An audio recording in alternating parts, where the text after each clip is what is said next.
You're with Julian on the brown notes and Are Oasis Shite?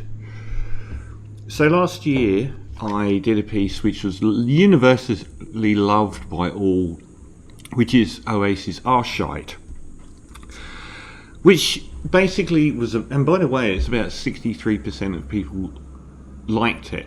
So the majority of people actually agreed with me. And the premise was that in one of the most inventive and imaginative eras of British music ever, which saw multiple strands of things like shoegaze and trip hop and big beat and techno albums and just this incredibly wide range of very inspiring music after the sort of post-Smiths wasteland of the late 80s. It wiped the floor with what America was doing, which was just grunge and alt rock.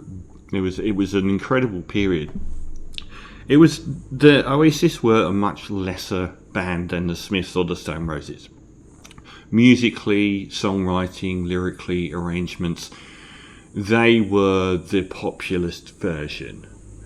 A dumbed down version for the masses with the anthemic sing-alongs, but what also was a main point in that piece, even though I made a big point saying, that the musicality of the individual members of Oasis was incredibly rote when you look back at the Smiths or the Stone Roses, and the skill of the drummer and bass player and guitarist and the arrangements of those bands, it was a different level of dumbed down crap.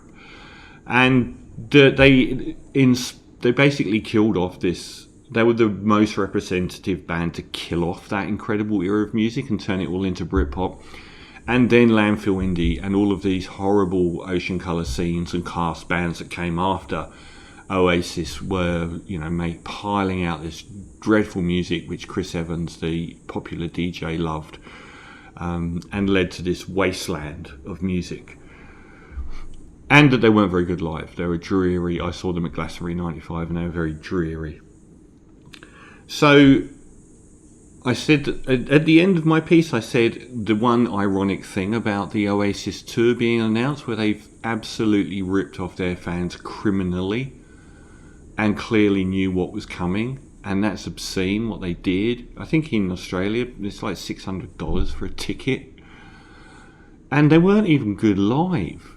Maybe they are now. They've sort of replaced half the band with people that can play. But it was the irony that maybe Oasis will save music by reintroducing some sort of groundswell of enthusiasm for the band. We live in an era of female pop stars from TikTok that aren't usually very good. There's not many Charlie XCXs doing Brat. There's a lot of sub versions of that get incredibly well appreciated by critics that are crap. Anyway, I thought I would punish myself in a manner that only someone as emotionally and mentally strong as I, wearing my brand new Stone Roses Hawaiian t-shirt and on my new camera. 2025's already got off to a start. So I thought I'd ask the question, are Oasis shite? And that doesn't mean are Oasis shite over their whole career, because Be Here Now, their third studio album and On, are undoubtedly shit. It's whether those first three albums, definitely maybe What's the Story, Morning Glory, and the collection, the Masterplan, do they stand up? I haven't listened to them for 30 years because I don't really want to listen to Oasis. But were they any good to start with? So I thought I'd go through this game-changing band who were like the idiot version of everything from the Beatles to the Stone Roses and the Smiths, but who had incredibly anthemic sing-alongs and occasional poetic lyrics, not very often. Now, definitely maybe... See, one thing I've got a problem about Oasis is, you look at the Beatles and the Smiths and the Stone Roses, whenever they've tried to introduce a new, like a replacement for one of the original four, it's rejected, and it shows the band at a point of collapse. But Oasis were ready to trade out their friends, I think. Didn't they get rid of their bassist and drummer pretty quick? For better people? which is a bit weird given that you're a group. Happy Mondays weren't doing that. So Definitely Maybe is the first album from 1994 and was a record breaker based on the incredible hype around the Gallagher brothers feuding in the music press, which was tremendously funny, and the anthemic songs and the original run of singles leading up to that album were terrific. Really good songs. Probably three of the best songs on there. Oh, actually, not the second one. Shaker Maker's a pile of shit. That really does spoil things a lot. I think Columbia was the first single from the album, followed by Supersonic. Rock and Roll Star opens it. Everything I could say about the Stone Roses and Oasis is encapsulated in that one song. Rock and Roll Star is a trite song. It's a famous Oasis song, but it's trite. Everything about it is obvious. The churning guitar chords, a slightly tired sounding obvious bridge, but most of all the drumming and rhythm guitar and bass playing is just so perfunctory. Now, lyrically, it just is trite observation about being famous all the way through. Very verbose lyrics.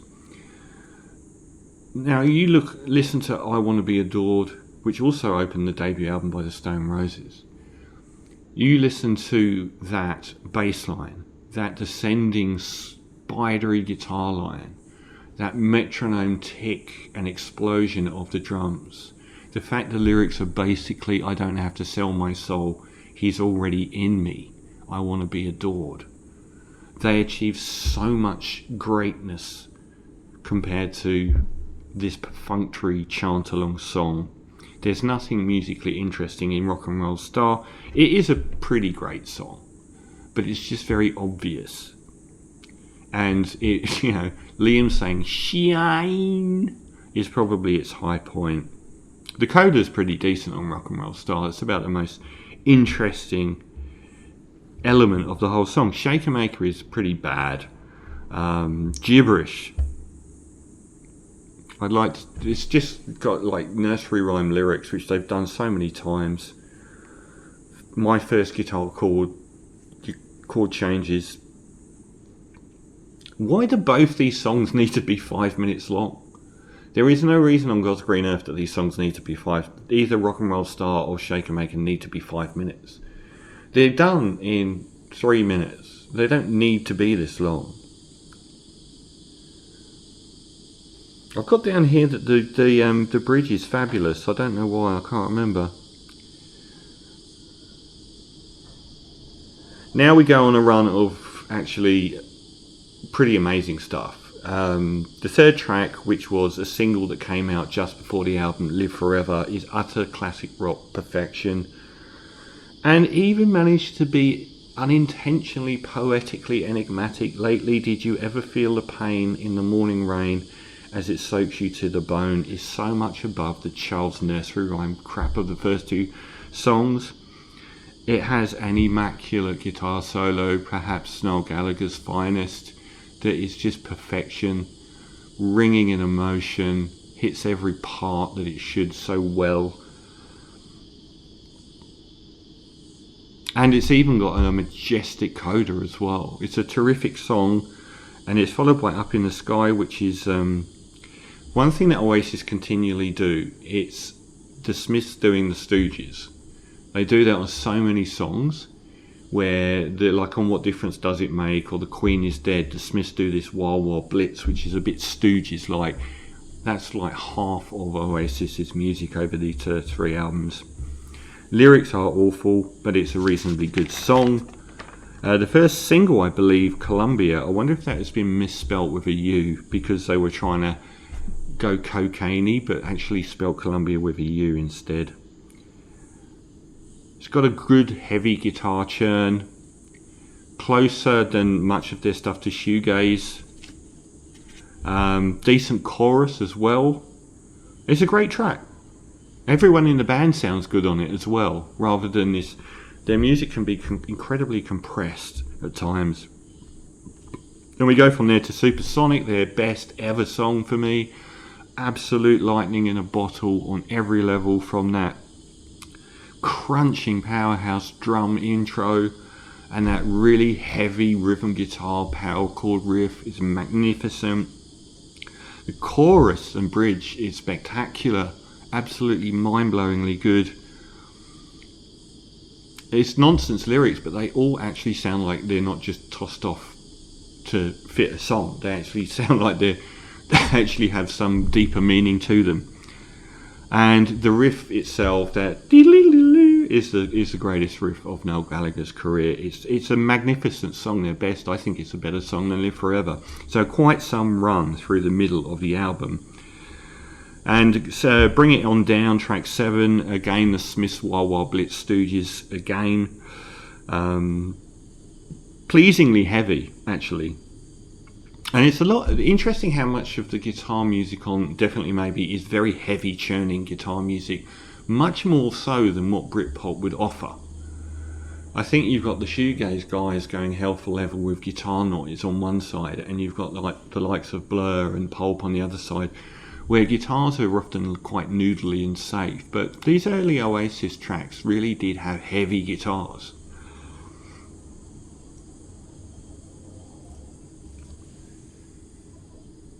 Scraping their likes from the sole of my shoe tonight. There are some good lyrics if you really do look. Cigarettes and Alcohol is a quintessential Oasis track in many ways, for good and bad, and then it's not a terrible song. It's just again a bit nursery rhyme. It's a very lot like a Status Quo song, which again is both good and bad. It's almost got post-Morrissey-esque Heaven Knows I'm Miserable Now lyrics about what's the point in getting a job sort of stuff. You might as well do the White Line. Perfectly decent though. Perfectly decent gibberish. Digby's Diner, what that is doing on an album, it's utter bollocks. Just silly. Slide Away, how they didn't end the album on Slide Away. It's magnificent. It's a great song.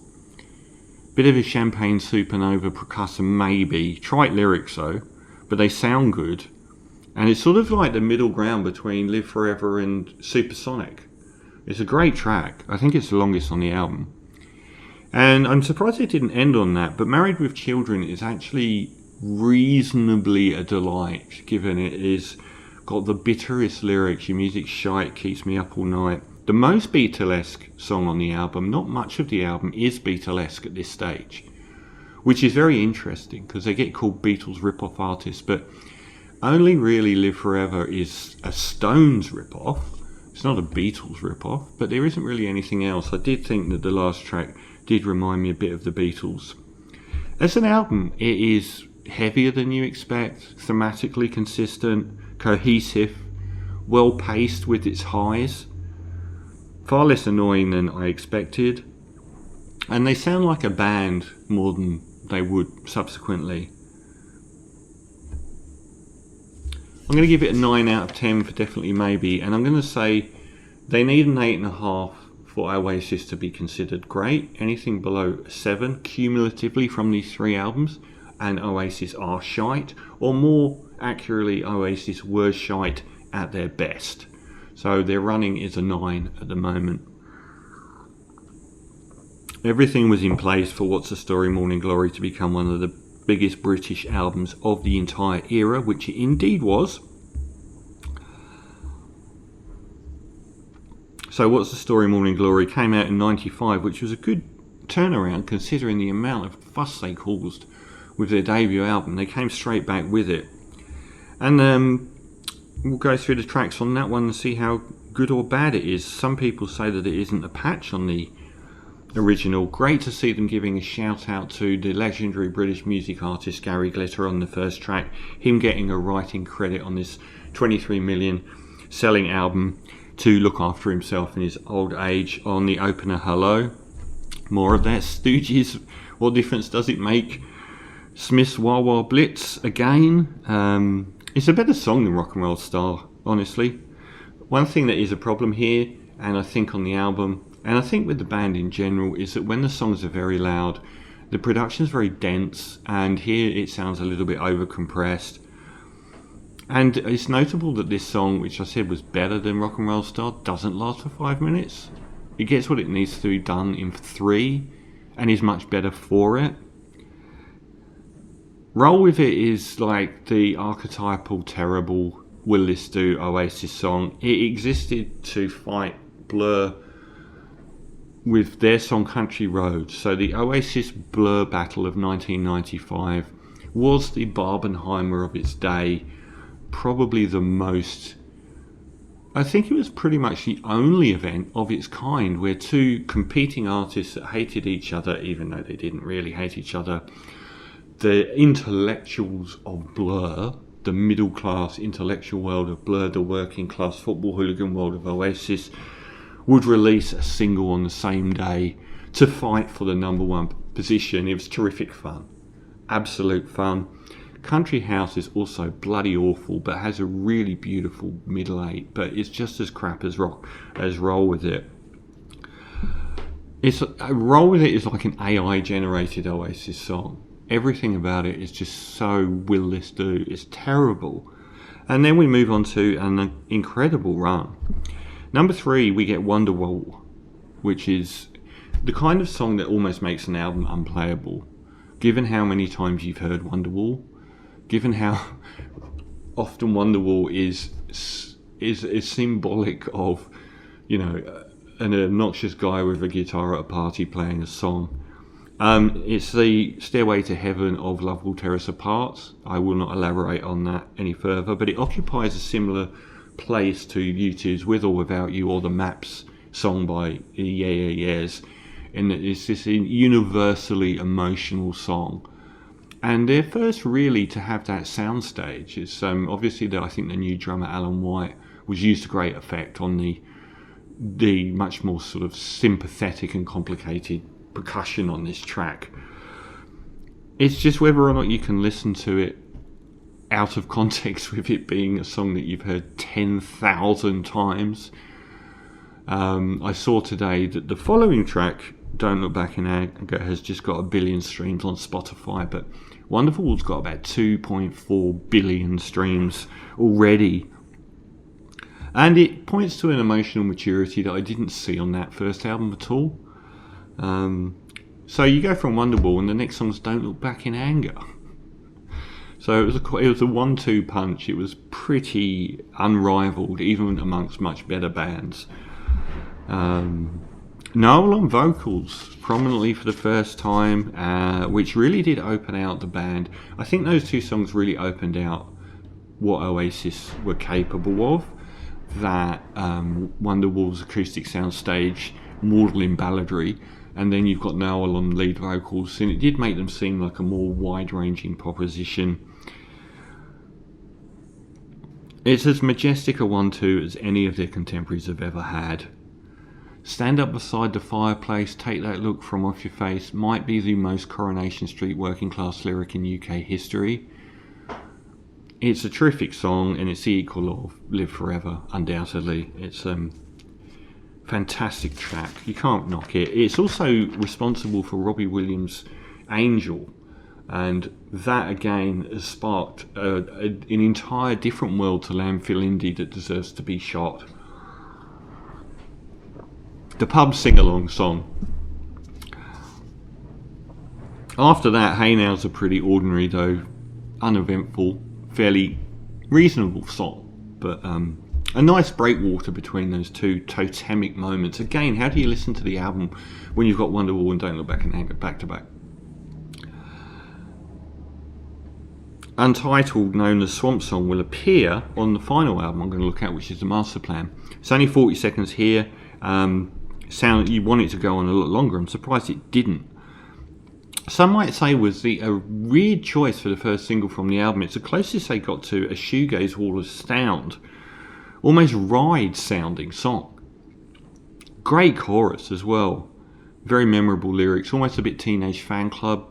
It's not a top tier song overall, but it is good. And Cast No Shadow was pretty decent acoustic folk song, and a welcome change of pace as well. She's Electric is a detestable piece of crap. It's got a lot. It's built on hooks all the way through, so you can't really knock the hook songwriting in it, as every single element is. It's just a Digby Steiner, full of detestably crap lyrics, utter gibberish, and it ends on a mighty 1-2 punch, which is Morning Glory, the heaviest song on the album. I wish they kind of opened the album with this and bookended the album with Morning Glory and Champagne Supernova. I think that would have worked better. I think the pacing here you could have probably changed a little bit, but it's a terrific wall of sound track, one of their loudest, if not their loudest song at that point. It sounds a bit like Rock and Roll Star, but actually angry instead of a child's nursery rhyme. Impressively loud. All your dreams are made when you're chained to the mirror and the razor blade. Again, pretty decent lyrics, which is not common. And that song, which is a hefty 5 minutes, goes into Champagne Supernova, the epic closer. And it works. Champagne Supernova works because it sounds like they're in the middle of living that song. And his lyrics, again nonsense, slowly walking down a hall faster than a cannonball, make some kind of weird sense. And it's got great layers of guitars on it. Remind me a little bit of the Vastly Superior Motorcycle Emptiness by Manic Street Preachers, in that the guitarist, in this case Noel Gallagher, and in the other one James Dean Bradfield, felt like he was playing Guitar Hero God in his bedroom for 10 years to come up with every element of that song. And it's a terrific 1-2 to end the album on. It's an 8.5 out of 10 for What's the Story, Morning Glory. So they are already looking like they're going to meet the 8.5. They only need an 8 for Masterplan. Now, Masterplan had a really good review in Pitchfork magazine recently, which posits a different future for Oasis. Be Here Now was a big pile of shit, bombastic. It was the other side of the Coke Binge Rock and Roll Star Rolls Royce in the swimming pool era, where everything's gone to pot, quality control is out the window, and they were just basically, no one gave a shit, and they were all losing their minds.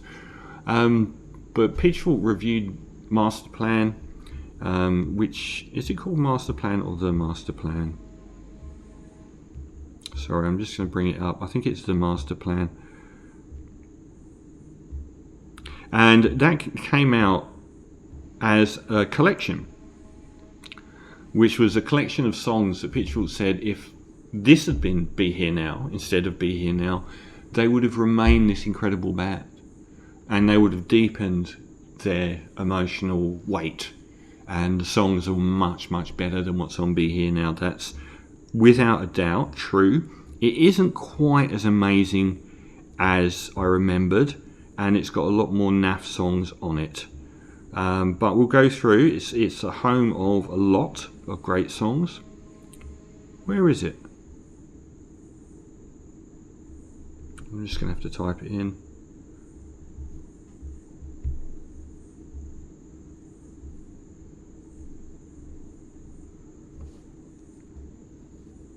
It is called The Masterplan. It came out in '98. I'm surprised it came out that late. But it was all their B-sides. So Oasis are quite well known, as were bands like Ride, for the quality of their EPs and the B-sides. And this was basically a collection of that, which I think is their third best album. It opens with the absolutely incredible Acquiescence, which was the B-side of Some Might Say. There isn't anybody out there, Oasis fan or not, who says that Some Might Say is a better song than Acquiescence. It's also the best use of Noel and Liam as brothers, duetting on the song. We need each other. We believe in one another. Love like guitars. And it's a much more better produced song for a loud Oasis song. It doesn't sound all compressed in. It's a great track, one of their best. Great statement of intent. Underneath the Sky is ordinary. That was from Don't Look Back in Anger, the B-side to that. Talk Tonight is one of their most celebrated Noel ballads. Its lyrics are so bad that I can't quite... It's a great song and great maudlin tone to it, but it's difficult to get past how bad the lyrics are. But still, it is good. Going Nowhere, not for the first time, Noel seems to have a bit of his Burt Bacharach, Hal David mojo going on. And it's a bit more colourful than a lot of their music. Fade Away is better than the naff tracks off the album, but also an Also Ran. There's a lot of Also Ran tracks on the Masterplan, to be honest. The Swamp Song, though, should have been twice as long as it is here. I don't know why they left that off of the album. It's a full band doing a wild wild blitz that sounds like it's being recorded in a swamp, and we only get about 40 seconds on What's the Story, and here we get about 5 minutes. It's terrific. It should have been 10 minutes long, really. It's absolutely fantastic. Sounds like Spirit in the Sky a lot, which is also a compliment. Weirdly, the I Am the Walrus song, a live version of the Beatles, it fits into the same bracket as the Helter Skelter by U2 almost. Completely pointless. Next to the psychedelic pop of the original, you would think redundant, but actually it's pretty decent because it actually showcases something that I don't remember, which is it sounds like they were a good live band. Listen Up, it's got a very supersonic vibe. Top Tier Cruncher, good one, great song. Rock and Roll Chair is as bad as its title, very trite. It's a reasonable song, but the lyrics are just bloody awful again. Half the World Away is gorgeous. Noel ballad, very much Burt Bacharach and Hal David again. And I think I heard Noel Gallagher say that it's based on the Bacharach and David song Disguised in Love with You, one of their finest ever. And I think Noel Gallagher's favourite song. I think he said that he tried to copy it by putting all the chords back together backwards so no one would realise, and it still sounds like the same song. But it's very good. It's Good to Be Free, high quality Oasis churner. A lot of these songs are elevated massively by Liam Gallagher's vocals. He really does bring that top tier personality to songs and rescues a lot of mid-tier songs, which I haven't mentioned before, but obviously he's the star of the band and no one denies that. No one's going to single out their guitarist or drummer, are they? Stay Young is actually bad enough to be on the recent John Squire Liam Gallagher album, which I gave a minus 17 out of 10 to last year, the lowest score I've given to anything and the worst hour of lyrics I have ever heard. And Stay Young could be on that. Perhaps fittingly, that's the B-side to Do You Know What I Mean? Another pile of crap. Headshrinker's a great noisy churner, one of their best Oasis churning songs, great song. And the Masterplan is fantastic, absolutely fantastic. One of Noel's best anthems. I'm surprised it isn't even up there with the likes of Don't Look Back in Anger. A terrific song using the word acquiesce on the last track of the album, as they do on the first track of the album. I did enjoy a lot. Now, that's I'm going to give an 8 out of 10, which means those first three Oasis albums get an 8.5 out of 10 cumulative score, which means Oasis were pretty great over those three albums. Nothing that followed and nothing that will follow will ever be worth you listening to. But there's certainly plenty to listen to over those three albums, which is very good. And they gradually drop a little bit, half a point in quality, I feel, with each release. One thing they do have next to their best peers is a great deal of inconsistency and a lot of naff tunes turning up on their albums. More so than, the likes of Ride and the album Nowhere. They'd released a peerless run of about 12 tracks across EPs and I think a 10-track album with no dud track in sight. Nowhere is a much better album. Oasis at their best weren't better than very good or slightly great, but their peers often were incredible. My Bloody Valentine or Pulp, His and Hers wipes the floor with pretty much any Oasis album, I think, artistically and consistency wise. And you've got bands like the Lars, the House of Love, the Stone Roses, Suede as well, which just provided a lot more intrigue. But on the question of are Oasis shite based on were those first three albums, or at least those three defining albums that weren't part of their shit period, were they great? Yes.